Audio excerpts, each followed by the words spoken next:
She studies marketing and he studies physics, but the two are being tested on their digital chemistry from thousands of miles away.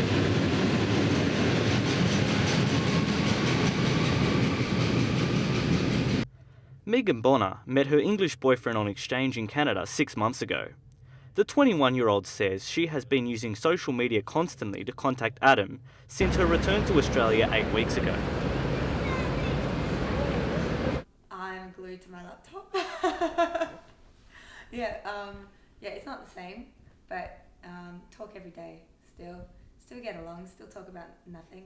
After experimenting with old forms of communication, Bonner admits her relationship wouldn't be able to survive without technology. If we didn't have the internet or social media, then it would be really hard to keep in contact. We sent letters actually as a novelty the other week, and it took mine a week and a half or 2 weeks to get there. Yeah, so if we were sending letters, it just probably wouldn't work. America's Pew Research Group conducted a survey of college students and found 24% of those in long-distance relationships have used internet technologies to maintain them. The number has increased from 1/5 to 1/4 in the last decade, with experts predicting it to grow.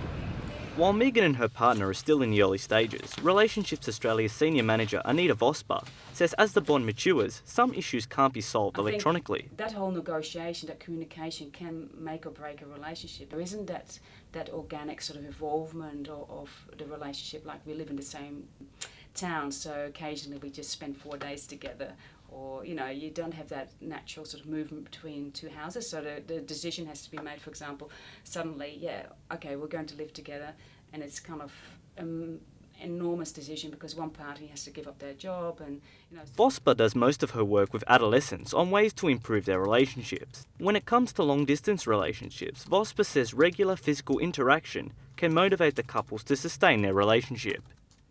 To really know when will you be able to really connect physically on a face-to-face basis, knowing when that will happen. I think once a month is really, I think, a minimum of when a couple needs to know that they're going to meet, actually as face-to-face. I think that's really important if that's possible. If it's a longer term between seeing each other, then I think it may become more challenging. University student Saskia Jones disagrees. Saskia's boyfriend of 3 years recently went on a gap year to Central and South America.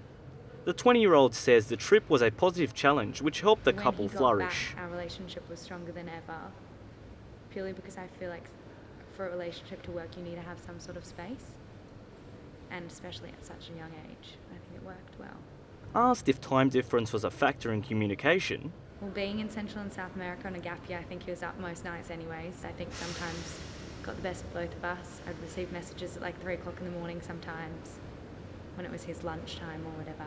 It appears Facebook and Skype have helped sustain relationships, but in the process have trivialised the idea of distance. The idea that one can travel to all corners of the globe without even leaving the computer screen. Tony Salerno, UTS News.